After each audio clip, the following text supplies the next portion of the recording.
A arquitetura neoclássica foi um movimento surgido no século XVIII, promovendo uma retomada aos valores, formas e cultura da civilização da antiguidade clássica, em especial de Grécia e Roma.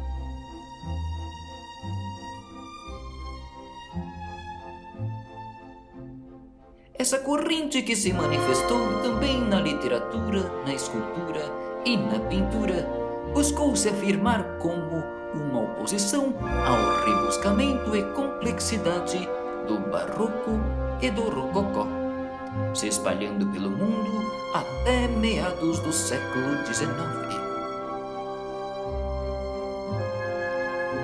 Surgiu na época das revoluções do século XVIII e teve uma enorme influência do Iluminismo, corrente filosófica que pregava ideias de liberdade, tanto política quanto econômica, e o conhecimento através do empirismo, além da ênfase do estudo científico do passado, com interesse em especial pela cultura greco-romana, considerada um exemplo de equilíbrio e clareza a ser seguido.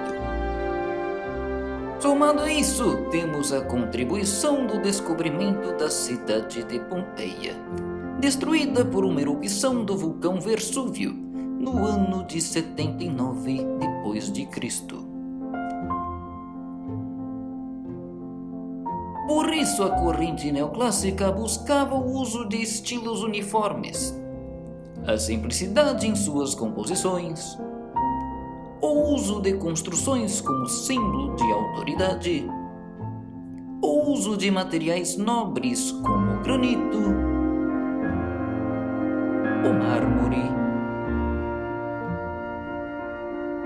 o uso de proporções e simetria, e o uso das colunas clássicas gregas, dórica, jônica e coríntia, além da necessidade de um esboço em desenho antes da execução da obra.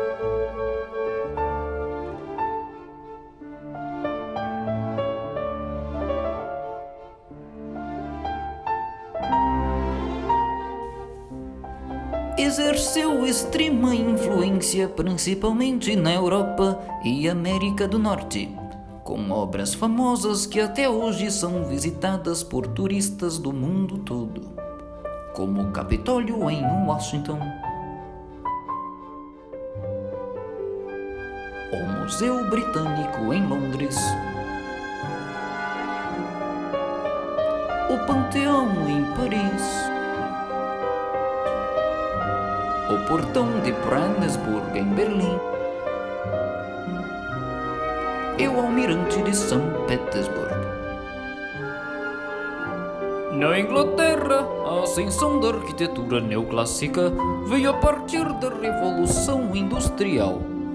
Foi um momento de intensas e rápidas transformações. Acesso a novos materiais como ferro e vidro, ascensão de um novo estrato social, a burguesia, e de um ritmo construtivo nunca visto antes. Todo esse contexto criou a necessidade de uma nova arquitetura que fosse representativa de seu tempo e que validasse esse período tão instável. Para isso, os arquitetos da época recorreram à criação de novos programas e ao uso dos elementos do vocabulário clássico, não com a intenção de copiar o passado, mas inspirado pelo espírito iluminista e pelo desenvolvimento da arqueologia tão crescente. Pretendiam entender os princípios ao qual se baseavam. As casas de campo inglesas atingiram uma escala nunca vista. Eram verdadeiros palácios e que muitas vezes não encontravam uma correspondência para o seu real uso. Eram construídas para serem exibidas e não para proporcionar conforto, assim como se valiam do uso de novos materiais, tecnologias e sistemas construtivos. Já na França, vemos a transição da arquitetura barroca para o neoclássico em meados do século XVIII, com os projetos de Jean-Jacques Gabriel para a Praça de Concórdia em Paris e do Petit Trianon em Versalhes, com fachadas ritmadas e equilibradas por janelas e colunas, e grandes arcadas com o Place de la Concorde.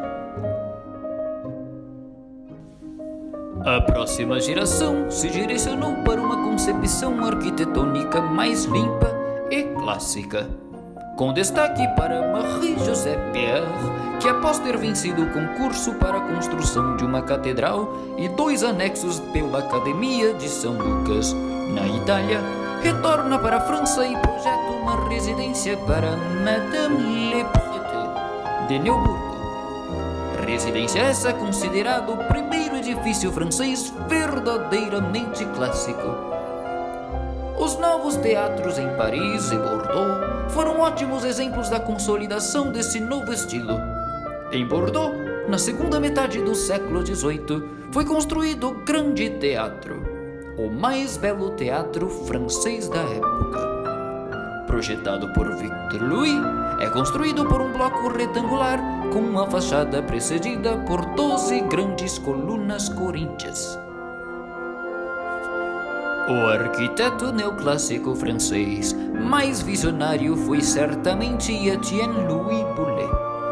Seus projetos para um imenso monumento esférico a Isaac Newton em 1784 e uma vasta nova biblioteca real em Paris na forma de uma abóbada de berço gigante em 1785. Nunca foram seriamente considerados, mas prenunciaram a arquitetura do século XX. Depois que Napoleão Bonaparte chegou ao poder, temos a concepção de diversas obras para a própria promoção de Napoleão, como a construção, por exemplo, do Arco do Triunfo, criado para homenagear o grande exército francês, função essa que era exercida pela igreja de La Madeleine. Após a derrota final de Napoleão, em 1815, o estilo neoclássico continuou a ser usado durante a Restauração Francesa, particularmente nas igrejas de Paris.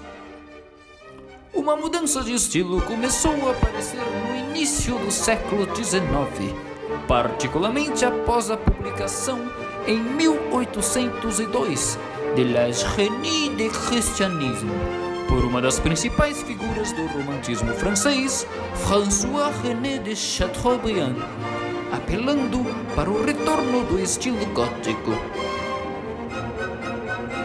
No Brasil, o estilo se solidificou após a chegada da corte da família real portuguesa no Rio de Janeiro em 1808, atingindo ao seu auge no começo do século XIX, com a chegada da missão francesa, que tinha o objetivo de regulamentar o ensino das artes no Brasil, e trouxe um grupo de artistas europeus renomados, trazendo consigo as influências vindas da Europa.